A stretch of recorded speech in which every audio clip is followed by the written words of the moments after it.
Good afternoon friends, welcome to अलजेमेट्री classes. तो आज का हमारा टॉपिक है application of linear equation in two variable. उसमें हम पढ़ने जा रहे हैं बोट एंड स्ट्रीम का। आपको एक सॉल्व एग्जांपल दिया है, वो मैं समझाती हूँ।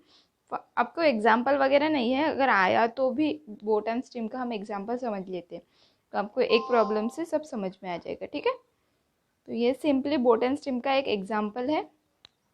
यहाँ पे देखो, boat and stream.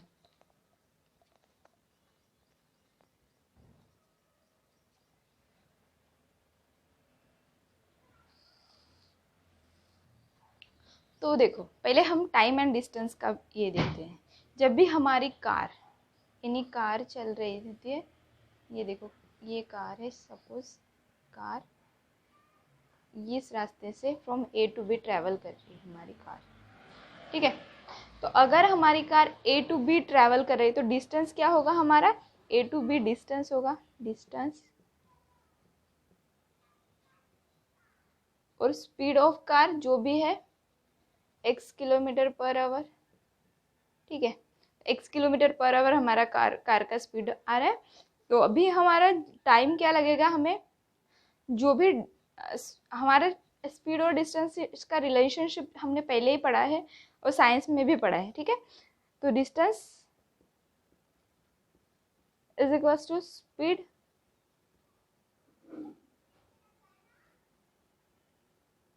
Into time.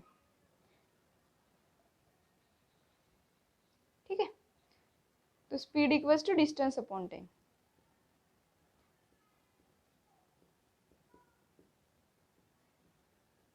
Upon time.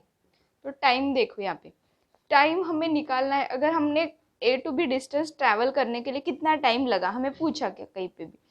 For example हम जा रहे हैं मुंबई टू दिल्ली, तो हमें मुंबई से दिल्ली जाने के लिए कितना टाइम लगा, ये कैसे डिसाइड करेंगे हम? हमारा डिस्टेंस क्या है? मुंबई से दिल्ली फिक्स्ड है, वो तो चेंज नहीं होगा, डिस्टेंस फिक्स्ड रहेगा। हमारा कार का जो भी स्पीड है वो वेरिएबल रहेगा, मतलब हम 30 किलोमीटर पर आवर का, कहीं पे कुछ प्रॉब्लम रहा तो वहाँ पे हमारा स्पीड कम हो जाता है, कहीं रोड का प्रॉब्लम होता है, कहीं ट्रैफिक का प्रॉब्लम होता है, तो हमारी स्पीड कांस्टेंट नहीं रहती हमेशा, तो हमारी स्पीड चेंजिंग रहती है। तो हमारी स्पीड किस पे डिपेंड करती है? टाइम पे, और वो भी इन्वर्सली प्रोपोर्शनल। जब भी हमारा टाइम इंक्रीज होता है तो स्पीड डिक्रीज होता है, जब भी स्पीड डिक्रीज होता है तो टाइम इंक्रीज होता है। तो हमारी कार स्लो चलेगी तो हमें ज़्यादा टाइम लगेगा, अगर हमारी कार फास्ट चलेगी तो कम टाइम लगेगा। तो सेम चीज़ बोट और स्ट्रीम के लिए भी अप्लाई होती है, डिस्टेंस और टाइम की।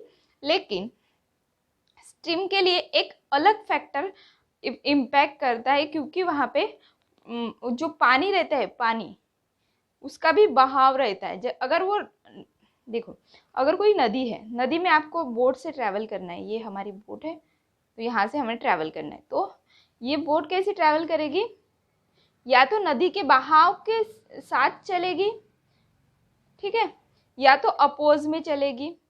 ये बहाव है नदी का, ये बोट की, यहाँ अगर साथ में चलेगी तो बोट की स्पीड इंक्रीज होगी, अगर अपोजिट साइड में चलेगी तो बोट की स्पीड डिक्रीज होगी। ठीक है, तो हम साथ में चलेंगे तो बोट की स्पीड इंक्रीज होगी। तो इसके लिए हम कंसिडर करते हैं कि बोट की स्पीड कंसिडर करते हैं और स्ट्रीम की भी स्पीड कंसिडर करते हैं, क्योंकि स्ट्रीम की स्पीड बोट के स्पीड को अफेक्ट कर रहे हैं, नहीं तो हमें कोई प्रॉब्लम नहीं था। यहाँ पे देखो, रास्ता कांस्टेंट है, यहाँ पे कोई मतलब वो स्पीड इंक्रीज नहीं हो रही है और डिक्रीज भी नहीं हो रही है इसकी वजह से, रोड की वजह से। ठीक है, लेकिन स्ट्रीम की वजह से बोट की स्पीड इंक्रीज हो रही है या भी डिक्रीज भी हो रही है, तो हमें स्ट्रीम का स्पीड फैक्टर इफेक्ट कर रहा है हमारे बोट के स्पीड के लिए, तो इसीलिए हमें यहाँ पे कंसिडरेशन में लेना है। तो जब भी हमारी गाड़ी रोड पे चलती है तो हमारा स्पीड कौन, मतलब ये स्पीड जो भी कार का स्पीड है वही हमारा एक्चुअल स्पीड होगा, जो ट्रैवलिंग का स्पीड होगा वो कार का ही स्पीड होगा। लेकिन यहाँ पे ट्रैवलिंग का स्पीड क्या है? बोट का स्पीड और स्ट्रीम का स्पीड, या फिर बोट का स्पीड माइनस स्ट्रीम का स्पीड। समझे? तो यहाँ पे अभी देखते हैं हम, फॉर एग्जाम्पल अभी बोट का स्पीड x है हमारा, और स्ट्रीम का स्पीड यहाँ पे लिख लेते हैं, बोट स्पीड बस टू एक्स और स्ट्रीम का स्पीड है, लेकिन आपको अगर आप कोई भी कांस्टेंट एक चीज़ है वो नदी में डाल दोगे तो वो चीज़ कहीं एक डायरेक्शन में बहने लगती है, ठीक है। वो कांस्टेंट चीज़ है, वो बहन मतलब उसको ना ही मोमेंटम है ना ही कुछ है ना ही स्पीड है कोई, उसका स्पीड 0 है लेकिन फिर भी वो बहने लगती है। क्यों बहने लगती है? क्योंकि उसको स्पीड नहीं, लेकिन बोट का स्ट्रीम का समथिंग स्पीड है, जो बहाव है हमारा नदी का बहाव है उसको स्पीड है, तो उसको हम कंसिडरेशन में लेके ये हाँ बोट एंड स्ट्रीम के एग्जाम्पल सॉल्व करते हैं। तो यहाँ पे देखो बोट का स्पीड x है और स्ट्रीम का स्पीड y है। तो अभी हम अपस्ट्रीम और डाउनस्ट्रीम देखते हैं। अपस्ट्रीम, तो अपस्ट्रीम क्या होता है? जब भी हम बहाव के अपोजिट जाते हैं तो उसे अपस्ट्रीम कहते हैं। चढ़ाव, जब जब हम चढ़ने जाते हैं कहीं पे भी ऊपर तो हमें ज़्यादा एनर्जी लगती है, ऐसे हमें लगता है हम थक जाते हैं जब चढ़ने लगते हैं, और उससे नीचे डाउन स्ट्रीम आते हैं तो हमें थोड़ा सा ये लगता है, मतलब आसान लगता है उतरना, ठीक है। चढ़ने के लिए थोड़ी सी एनर्जी ज़्यादा लगती है। तो वैसे भी अपस्ट्रीम है। अपस्ट्रीम में देखो, अपस्ट्रीम मतलब बहाव के अपोजिट, ठीक है। तो आप चढ़ाव का एग्जांपल रखो, अप जा रहे हैं तो हमें ज़्यादा एनर्जी लगती है, हमें ज़्यादा थकान महसूस हो रही है, तो अपस्ट्रीम से अपस्ट्रीम मतलब अपोज करना। तो अपोज करता है, तो अभी अपोज करता है तो बोट की स्पीड x है और अपस्ट्रीम की स्पीड मतलब स्ट्रिंग की स्पीड y है। तो यहाँ पे देखो बोट की स्प्रिंग x है, तो अभी अपस्ट्रीम में क्या होगा? माइनस करेंगे हम कौन सी स्पीड? स्ट्रीम की स्पीड, जो भी हमारा बहाव है उसकी स्पीड माइनस करेंगे ताकि हमें एक्चुअल स्पीड मिलेगी, क्योंकि बोट की स्पीड कम हो रही है यहाँ पे, और कम होने के लिए हम क्या लेते हैं? ऑलवेज माइनस लेते हैं, ठीक है। तो बोट की स्पीड कम हो रही है इसीलिए हमने अपस्ट्रीम में x माइनस वाई लिया, और डाउन स्ट्रीम होता है एक डाउन स्ट्रीम, तो यहाँ पे x प्लस वाई लेंगे, ठीक है। तो आपको एक ही एग्जांपल दिया है यहाँ पे, लेकिन अगर आपको समझना है तो देखो अभी, ठीक है। तो अपस्ट्रीम मतलब x माइनस वाई, अपस्ट्रीम आप ऊपर चढ़ते हो वो एग्जांपल याद रखोगे तो आपको अपस्ट्रीम x माइनस वाई मतलब अपोज कर रहा है तो स्पीड कम हो रही है, ठीक है। और डाउनस्ट्रीम मतलब साथ में चल रहा है, बहाव के साथ में चल रहा है, तो बहाव की स्पीड भी आ रही है और बोट की स्पीड भी आ रही है, तो दोनों को ऐड करते हैं, ठीक है। तो अभी एग्जाम्पल देखते हैं। तो अभी हम देखते हैं बोट एंड स्ट्रीम का एग्जाम्पल, ठीक है। तो ये है एग्जाम्पल हमारा, जो आपके बुक में सिर्फ एक ही एग्जाम्पल दिया है बोट एंड स्ट्रीम का, तो यही हम पढ़ लेते हैं। आपको आएगा नहीं आएगा ये तो मतलब श्योर नहीं है, लेकिन आप एक बार देख लो, मतलब हमारे आपके सिलेबस में, तो आप एक बार चेकआउट कर लो इसे, ठीक है। तो इसमें एक याद रखना है आपको, speed equals to distance upon time, और अपस्ट्रीम स्पीड जो हमने पढ़ा है, upstream speed is x minus y. Upstream मतलब जो भी हम अब जाएंगे, ठीक है। देखो यहाँ पे भी समझ सकते हो, अपस्ट्रीम तो अब जा रहे हो आप, तो अब जाने के लिए आपको एनर्जी थोड़ी सी ज़्यादा लगेगी, ठीक है। तो आपकी स्पीड कम हो जाएगी, ठीक है। तो कम होना मतलब माइनस आएगा तो x माइनस वाई आएगा, ठीक है। और डाउन स्ट्रीम आप जब नीचे आओगे तो आपकी एनर्जी थोड़ी सी ज़्यादा रहेगी, क्योंकि आप फास्ट आओगे तो आपका स्पीड ज़्यादा रहेगा, आपका स्पीड ज़्यादा है इसलिए आप फास्ट आओगे, ठीक है। तो x प्लस वाई होगा, ठीक है। प्लस आएगा तो ज़्यादा ही होगा ना। तो यहाँ पे देखो, यहाँ पे याद रखने के लिए आप ऐसे ही याद रख सकते हो, डायरेक्ट ऊपर जा रहे हैं तो अपस्ट्रीम में जा रहे हैं, नीचे आ रहे हैं तो डाउन स्ट्रीम में आ रहे हैं, और नीचे आ रहे हैं तो हमारी स्पीड ज़्यादा होती है तो x प्लस वाई होता है, ठीक है। तो इतना याद याद रख सकते हो, ठीक है। तो अभी हम एग्जांपल देखते हैं। तो boat travel 16 kilometre upstream and 24 kilometre downstream. तो अपस्ट्रीम कितना? 24 kilometre, 16 kilometre upstream.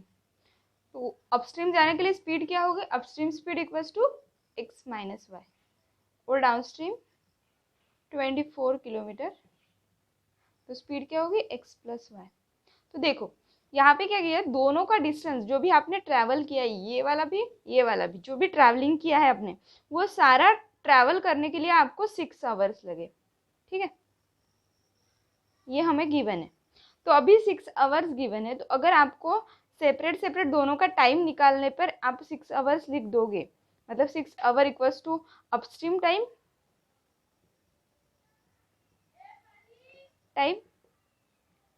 Plus downstream time,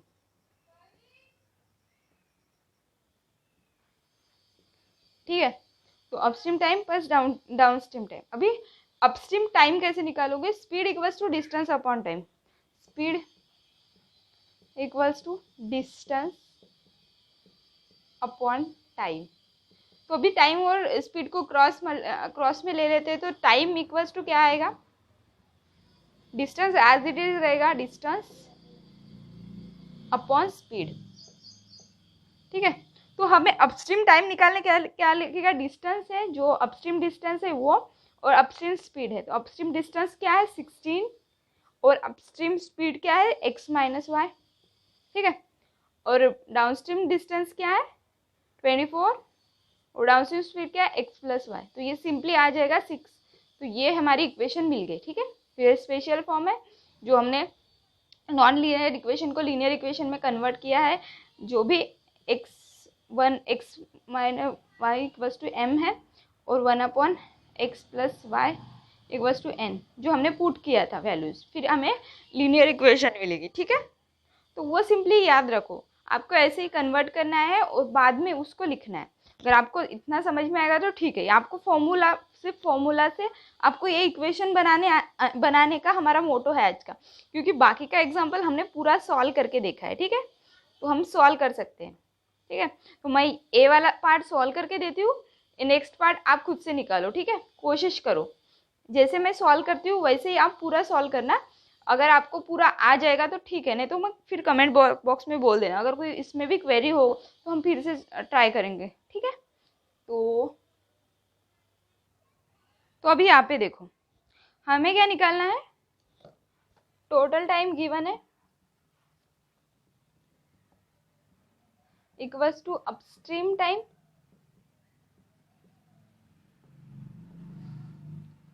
plus downstream time. और आपको एक बात याद रखनी है कि आपको जब ये एडिशन होती है तो एडिशन आपको सेम इसमें चाहिए। मतलब टोटल टाइम है तो टाइम के इसमें सारे एडिशन टाइम में ही चाहिए। सब्सट्रैक्शन एडिशन जो भी करते हैं हम, उसकी क्वांटिटी इक्वल होनी चाहिए, मतलब उसका यूनिट इक्वल होना चाहिए। आपके साइंस में भी पढ़ा होगा, लेकिन यूनिट सेम होना चाहिए जब भी हम क्वांटिटीज ऐड करते हैं। नहीं तो हम किलोमीटर के साथ केजी को नहीं ऐड कर सकते। हमें अगर केजी में ऐड करना है, दोनों वैल्यू केजी में चाहिए। अगर किलो मतलब जो भी हमारे यूनिट्स है वो सेम होने चाहिए। मतलब केजी में और लीटर में, एक केजी में है और एक लीटर में, हम ऐड कैसे करेंगे?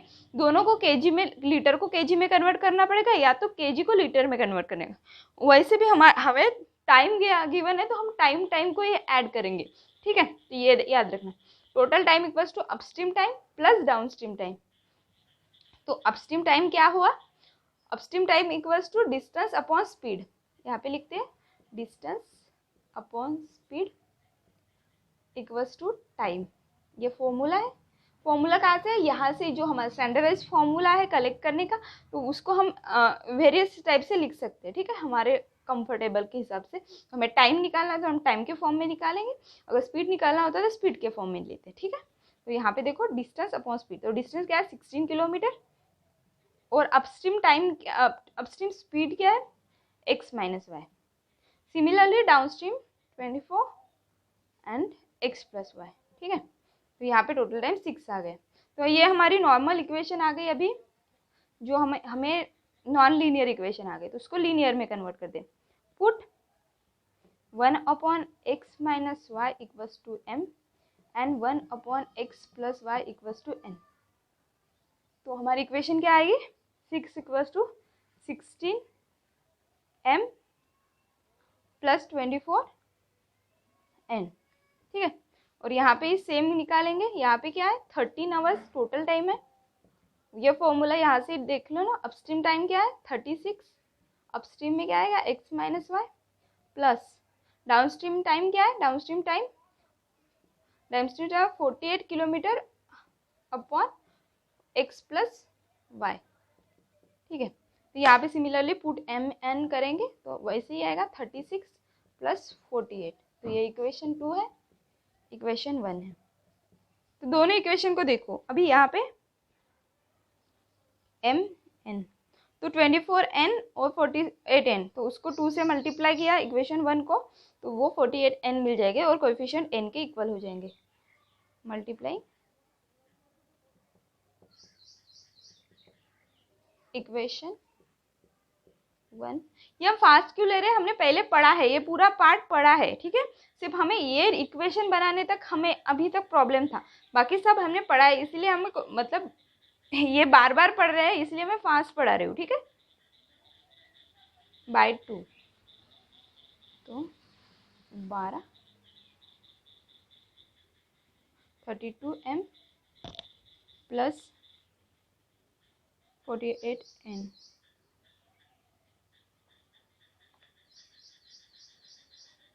तो अभी हम दोनों को ऐड कर लेते हैं, इसको इक्वेशन 3 देते हैं और दोनों इक्वेशन को ऐड कर लेते हैं, ठीक है। तो ऐड कैसे करेंगे, तो यहाँ पे देखो 13, तो यहाँ पे डायरेक्ट सीधा सीधा लिखते हैं, ये थोड़ा सा उल्टा जमलिंग था। 36m plus 48n equals to 13 और 32m प्लस 48n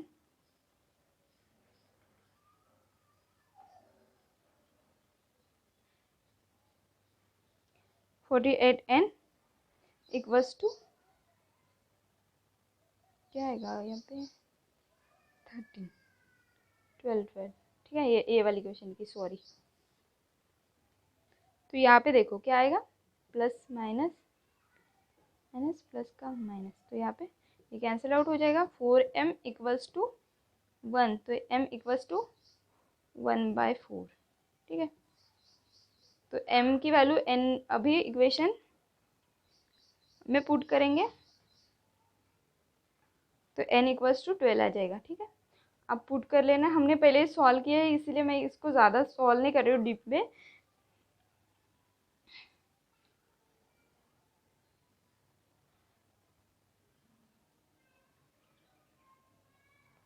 फिर अभी हम m और n की वैल्यू पुट कर दें। क्या लिया था हमने, x minus y equals to m लिया था और 1/x plus y equals to n लिया था। तो यहाँ पे 1/x minus y equals to 1/4 और 1/x plus y equals to 1/12। तो ये देखो x minus y equals to 4 आएगा और x plus y equals to 12 आएगा। तो या इन दोनों को इक्वेशन को ऐड करेंगे तो ये y कैंसिल होगा, 2x इक्वल्स टू 16, तो x इक्वल्स टू 8 और y इक्वल्स टू क्या आएगा, x इक्वल्स टू 8 इस इक्वेशन में पुट कर दिया तो y इक्वल्स टू 4 आएगा, ठीक है।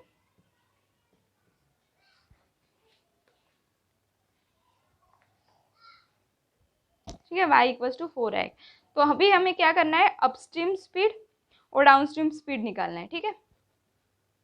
बोर्ड पे थोड़ी सी जगह कम है इसलिए प्रॉब्लम होता है, ठीक है। तो यहाँ पे देखो अपस्ट्रीम स्पीड और डाउनस्ट्रीम स्पीड निकालना है। Downstream speed equals to x plus y, so 8 plus 4 equals to 12 और upstream speed equals to x minus y, 8 minus 4 equals to